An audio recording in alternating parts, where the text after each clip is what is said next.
قرآن کریم کی تعلیمات، اہل بیت اطہار علیہ السلام کی تعلیمات میں اس بات میں کہ ایک وقت آئے گا جب ان کے فرزند تشریف لائیں گے، دنیا کو تبدیل کریں گے، کسی قسم کی کوئی شبہ تردد کی کوئی گنجائش نہیں ہے۔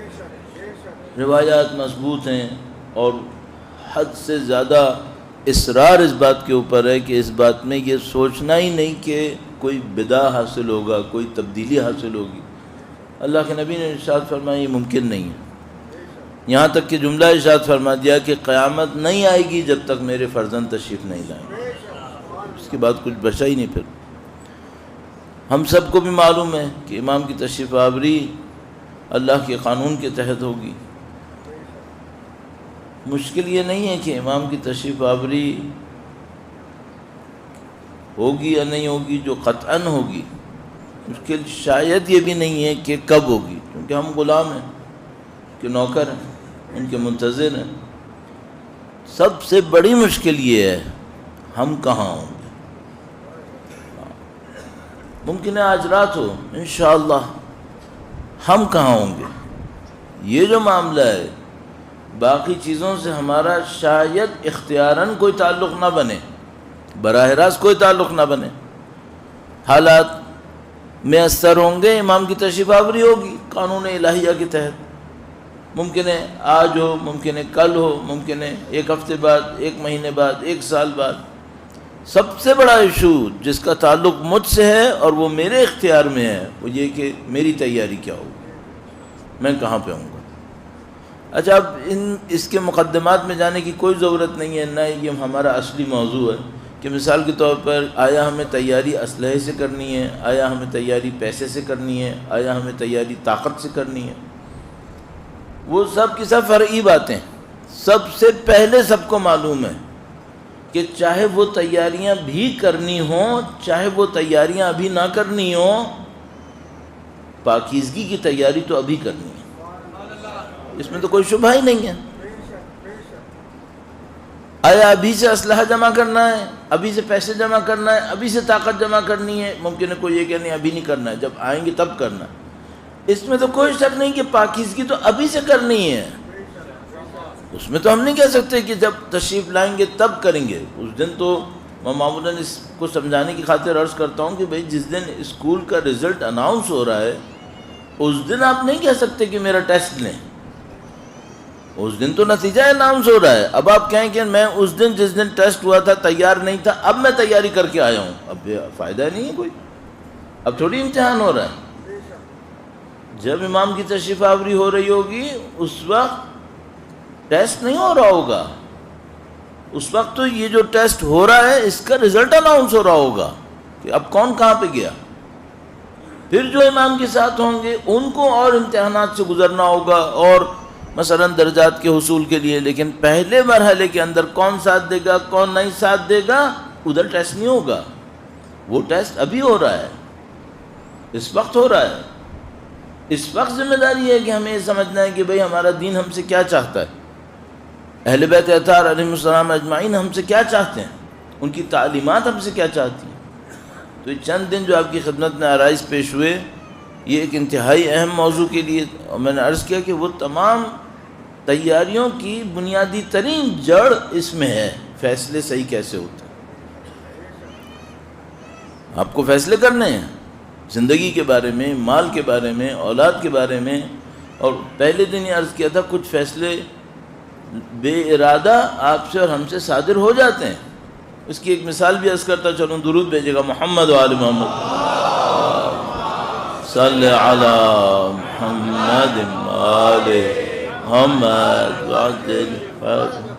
کچھ خواب سچے ہوتے ہیں، زیادہ تر خواب سچے نہیں ہوتے ہم جیسے انسانوں کے، زیادہ تر خواب ایسے ہی ہوتے ہیں، کوئی برین ایکٹیویٹی ہو رہی ہوتی ہے بس جسمانی کوئی ایسی، کبھی آپ نے کوئی کھانا ایسا کھا لیا ہے جس کی وجہ سے مثلاً کچھ ہو رہا ہے، کبھی آپ صحیح سوئے نہیں تھے، کبھی آپ سوتے وقت پریشان تھے اس کی وجہ سے ہو رہا ہے، کبھی بہت کم شاذ و نادر کوئی ایک آدھ شاید کوئی خواب سچا بھی ہوگا۔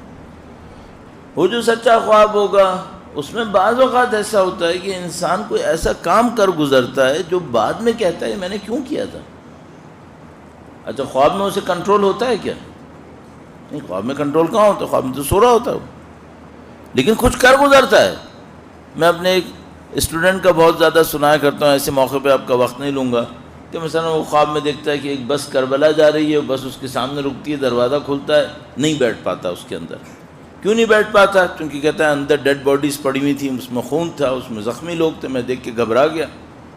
اس کے بعد میں جتنی دیر دیکھتا رہا کہ کیا کروں، بس چلی گئی۔ تو اب یہ چاہتا تھا کہ بس میں نہ بیٹھے، حتیٰ خواب میں نہیں چاہتا تھا کہ بیٹھے، تو کیوں نہیں بیٹھا؟ اگر یہ سوچیں کہ یہ خواب سچا ہو، ٹھیک ہے، تو ہم یہ کہیں گے کہ اس کو علامت ملی ہے کہ تمہارا نفس ابھی بیٹھنے کے لیے تیار نہیں ہے۔ یہ ہوا نا، یہ تو خواب تھا جس میں وہ سوچتے سوچتے رہ گیا اور بس نکل گئی۔ یہ تو عیناً واقعات میں بھی ایسے ہی ہوا ہے۔ سید الشہداء کا لشکر تیار تھا، بندہ پہنچ بھی گیا، پھر بھی نہیں گیا۔ اس سے بھی عجیب و غریب چیزیں ہوئی ہیں دنیا کے اندر۔ تو یہ اچھا بعد میں افسوس بھی کرتے رہے کہ اس ٹائم پہ یہ کیوں کر لیا۔ تو یہ تو میں نے بہت بڑی بڑی مثالیں دے دیں، آپ اپنی عام زندگی میں دیکھ لیں۔ بعض اوقات کوئی موقع آئے گا، محل ہوگا، اس موقع پر اچانک منہ سے کوئی بات نکل گئی اور بعد میں سوچتے رہے یہ کہا کیوں تھا، یہ تو نہیں کرنا چاہیے تھا۔ کسی آدمی سے لڑ بیٹھے اور بعد میں افسوس کر رہے ہیں کہ یہ کیا کر دیا۔ یہ بھی ہوتا ہے کہ بعض اوقات کوئی بہت کریٹیکل پوزیشن تھی اور خواہ نہ خواہ یوں ہی اپنی طرف سے کام کیا اور بعد میں اللہ کا شکر کیا کہ خدایا تو نے بچا لیا، ورنہ میں کچھ اور کر دیتا تو میں تو مارا گیا تھا۔ یہاں ہوتا ہے ایسا۔ یہ ہمارا اندر چھپا ہوا انسان ہے، وہ بعض اوقات چیزوں کو اسٹیئر کر رہا ہوتا ہے۔ تو میں نے عرض کیا تھا پہلے دن سے کہ جو اندر چھپا ہوا انسان ہے، کبھی یہ بلا ارادے اپنے فیصلے کر رہا ہوتا ہے، اس کو پکڑنا بہت ضروری ہے، ورنہ یہ خاص موقع کے اوپر بہت مروائے گا۔ اور کبھی ہم سوچ سمجھ کے فیصلے کر رہے ہوتے ہیں لیکن کیلکولیشن اچھی نہیں ہوتی، ہم کام خراب کر دیتے ہیں۔ ان سب سے بچنے کے لیے پورا میکینزم عرض کیا آپ کی خدمت میں کہ بھائی ہمارے پاس ایک قلب ہے، اس کے اندر اعمال جمع ہوتے ہیں، اس میں اسی سے علم نصیب ہوتا ہے، یہ فیصلے کر رہا ہوتا ہے۔ اگر یہ پاک و پاکیزہ ہوا تو بہت سارے فیصلے خود بخود صحیح ہو جائیں گے۔ پھر اس قلب کی نورانیت کے اوپر بات کی، پھر پرسوں آپ کی خدمت میں 4 پوائنٹس عرض کیے تھے کہ اس قلب کو نورانی رکھنا ہے تو کیا کرنا ہوگا۔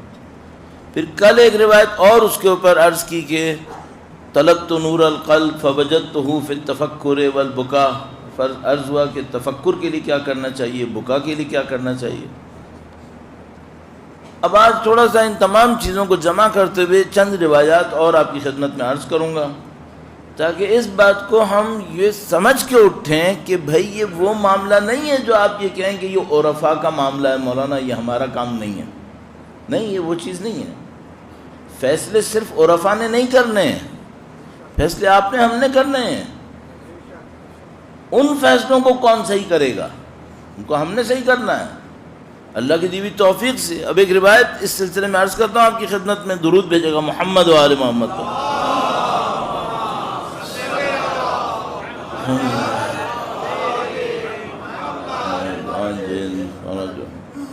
یہ روایت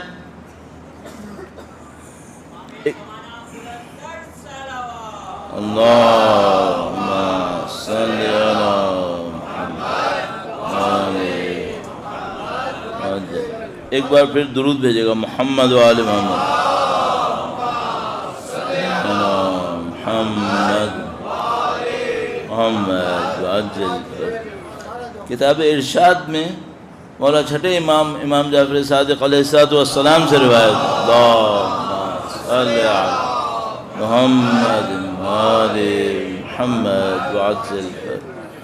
آپ ماشاءاللہ غور سے سنتے ہیں، اس لیے اس روایت کو میں عرض کر رہا ہوں، اس میں تھوڑا سا اس کو سوچنا ہوگا۔ فرمایا احسن النظر فیما لا یسعکم جہلہ، فرمایا ان باتوں میں ضرور غور کرو جن سے تمہارا غافل ہونا بالکل صحیح نہیں ہے۔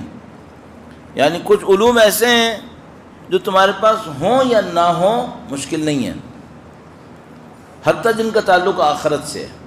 کچھ علوم ایسے ہیں آخرت سے مربوط، دین سے مربوط، ہو تو اچھا ہے، نہ ہو تو کوئی مسئلہ نہیں ہے۔ دنیا کی کچھ علوم ایسے ہیں جو ہوں تو اچھا ہے، نہ ہو تو کوئی مسئلہ نہیں ہے، لیکن امام فرما رہے ہیں دین کے معاملے میں کچھ علوم ایسے ہیں جن سے جہالت تمہارے لیے ممکن نہیں ہے، اس کے بارے میں تمہیں علم حاصل کرنا ہوگا، اس کے بارے میں تم خوب اچھی طرح غور کرو۔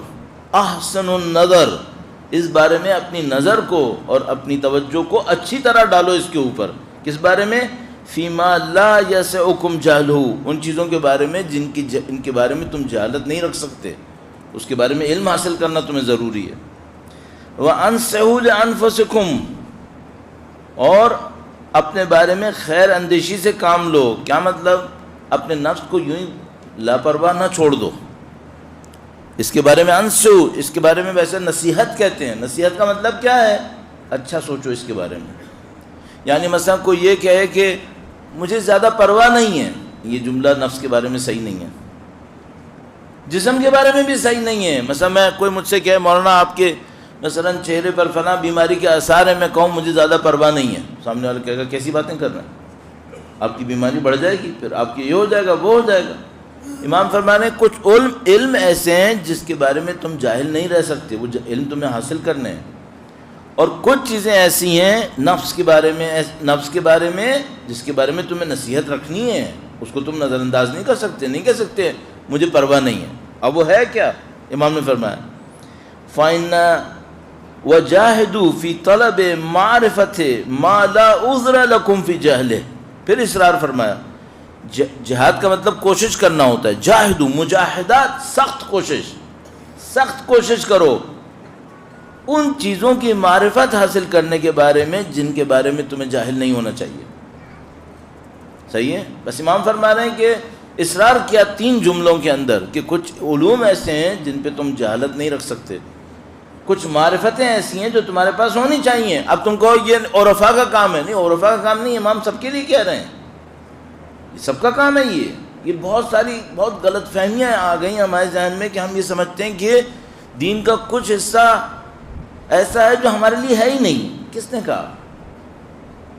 ہاں، ہر ایک کی طاقت ہوتی ہے، توانائی ہوتی ہے، لیکن کچھ حصہ ایسا ہے جو سب کو کرنا ہے، اس میں ایک معرفت ہے، اس میں کوئی خاری نہیں ہے۔ تو ابھی ہمارے ذہن میں نہیں، ہم مولانا ٹھیک ہے ہم نے نماز پڑھ لی، روزہ رکھ لیا، کافی ہو گیا۔ امام کہاں ایسے کہہ رہے ہیں؟ امام کہہ رہے ہیں تمہیں کرنا ہے۔ اس کے بعد فرمایا فَإِنَّ لِدِينِ اللَّهِ أَرْكَانًا لَا يَنْفَعُ مِنْ جَهْلِهَا شِدَّةُ اجْتِهَادِهِ فِي طَلَبِ ظَاهِرِ عِبَادَتِهِ۔ اس جملے کو غور سے سنیے گا، میں چونکہ آپ مطمئن ہوں آپ سن رہے ہوتے ہیں، اس لیے میں یہ دقیق عبارت لے کے آ گیا اور ہر جگہ نہیں لاؤں گا، اس کو غور سے سنیے گا۔ فرمایا کہ اللہ کے دین کے کچھ ارکان ہیں، اگر کوئی اس سے جاہل ہو اور وہ عبادت کے ظاہر میں شدت کوشش کرے تب بھی فائدہ نہیں ہوگا۔ امام کس بندے کے بارے میں کہہ رہے ہیں؟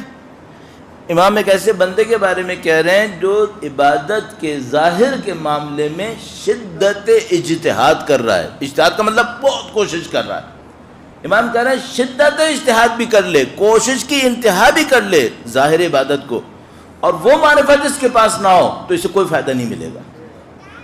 اللہ اکبر۔ اس کا مطلب ہے میں 50 رکعت نمازیں ڈیلی پڑھ لوں، 100 رکعت نمازیں ڈیلی پڑھ لوں، ظاہر عبادت کو سنبھال لوں اور وہ معرفت نہ ہو، امام فرمانے لا ينفع، فائدہ نہیں ہوگا اس کا۔ دوبارہ عرض کرتا ہوں فَإِنَّ لِدِينِ اللَّهِ أَرْكَانًا، اللہ کے دین کے کچھ ارکان ہیں، لا ينفع من جہلها، اگر کوئی ان سے جاہل ہو تو پھر یہ چیز فائدہ نہیں دے گی۔ کیا فائدہ نہیں دے گا؟ شدت و اجتہاد فی طلب ظاہر عبادت، ظاہر عبادت کے اندر شدت دکھائے، فرمایا اس معرفت کی جہالت کے ساتھ اس میں فائدہ نہیں ہوگا۔ وَلَا يَضُرُّ مَنْ عَرَفَهَا فَدَانَ بِهَا حسن اقتصادہی، فرمایا کہ اور جس شخص نے انہیں جان لیا اور ان پر اچھی طرح سے ایمان لایا تو عبادت میں اعتدال اسے نقصان نہیں پہنچائے گا۔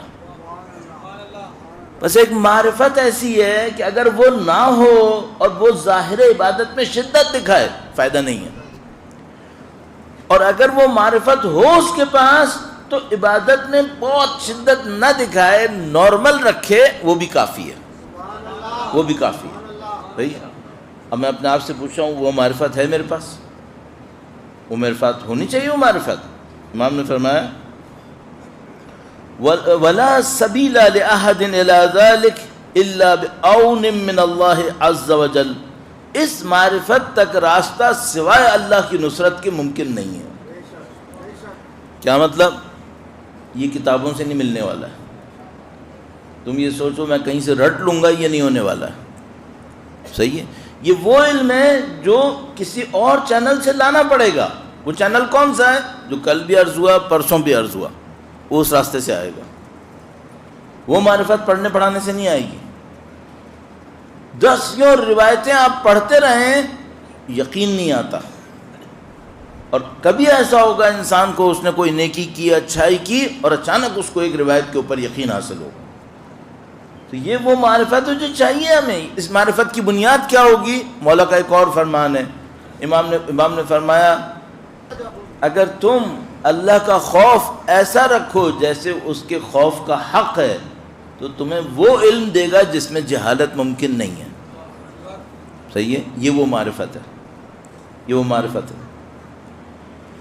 اگر وہ عمل میں لے آؤ جو تم جانتے ہو تو خدا تمہیں وہ سکھائے گا جو تم نہیں جانتے، یہ وہ معرفت ہے۔ اس کا مطلب کیا ہے؟ اس کا مطلب یہ ہے کہ فرض کریں، اب بالکل زمین پہ لا کر اس کو گراؤنڈ ریالٹیز میں لا کر، میں مسلمان خاندان میں پیدا ہوا، اہل بیت کے ماننے والوں میں پیدا ہوا، ان سے میں نے، خاندان نے مجھے نماز روزہ سکھا دیا، میں نے سیکھ لیا، ٹھیک ہے؟ میں مسلمان ہو گیا، اہل بیت کا ماننے والا، عزاداری میں جاتا ہوں، زندگی گزار رہا ہوں، ٹھیک ہے؟ اب کیا یہ معرفت ہو گئی؟ نہیں، ابھی نہیں ہوئی ہے، ابھی ظاہر میں آ گیا ہوں۔ اس کے بعد مجھے علوم اہل بیت سے کچھ نصیب ہونا شروع ہوا، میں نے کہیں روایت پڑھی، کوئی آیت پڑھی، ویسے تو یہ ہونا چاہیے تھا، میں کہہ دوں گا ہونا چاہیے تھا، پھر کوئی کہے کہ مولانا آپ لوگ اس کا بندوبست کریں تو میں پھنسوں گا، میں نہیں کر پاؤں گا، لیکن میں کہہ رہا ہوں ہونا ہی چاہیے تھا۔ کیا؟ جس طرح ہم اپنے بچوں کو قرآن پڑھنا سکھاتے ہیں، صرف اوپر سے پڑھنا، صحیح ہے، ناظرہ جس کو ہم لوگ کہتے ہیں، یہ ہمیں قرآن سمجھنا بھی سکھانا چاہیے تھا اور روایتیں سمجھنا بھی سکھانا چاہیے تھا۔ یہ ہمیں کرنا چاہیے تھا کہ مثلا جہاں کوئی قرآن پڑھنا سکھا رہا ہو، کم سے کم 40-50 روایتوں کا ایک سیٹ بنا کر اپنے پاس رکھے کہ بچہ اگر 1 سال ہوا تو اس کو یہ روایتیں سکھا دوں گا، 2 سال میرے ساتھ بیٹھا یہ روایتیں سکھا دوں گا، 1 مہینہ بھی بیٹھا تو یہ روایتیں سکھا دوں گا، تاکہ ہم قرآن اور اہل بیت دونوں کو لے کر بچے کے ساتھ محنت کر رہے ہوں۔ مجھے لگتا ہے ایسا ہونا چاہیے تھا۔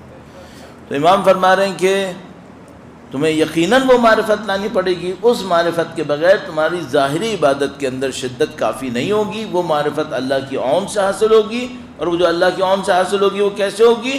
خوف خدا سے حاصل ہوگی، اور جو جانتے ہو اس پر عمل کرنے سے حاصل ہوگی۔ اس کو جتنا بڑھاتے چلے جاؤ گے تمہارے اندر وہ علم خدا کی طرف سے نصیب ہوتا چلا جائے گا۔ کل میں نے ایک خدمت میں آپ کی ایک بات عرض کی تھی، آج دوبارہ دہرا دیتا ہوں، وہ یہ کہ اس سارے عمل کو کرنا انتہائی آسان ہے، صرف ایک مشکل ہے، کچھ چیزیں اس معاملے میں زہر ہیں، کچھ چیزیں اس معاملے میں زہر ہیں اور کچھ زہر سے تھوڑی کم ہیں۔ 4 چیزیں میں نے وہ عرض کی تھیں روایات کی روشنی میں جو زہر سے تھوڑی کم ہیں، چونکہ امام ایزیوم کر رہے ہوں گے کہ زہر نہیں کھائے گا۔ یہ جو زہر ہے وہ کیا ہے؟ حرام پیسہ۔ اب یہ زہر ہے، اس کے ہوتے ہوئے کوئی معرفت کا دروازہ نہیں کھولے گا، ایک۔ نمبر 2، کسی انسان کے حق کو غصب کرنا۔ حق صرف پیسہ نہیں ہوتا ہے۔ ایک آدمی کو آپ کو عزت دے دینی تھی، نہیں دی، کیوں؟ اپنے کسی توہم کی وجہ سے، میں فلانی ہوں لہذا میں اس کا احترام نہیں کروں گا، یہ آپ نے حق نہیں دیا نا، یہ زہر ہے۔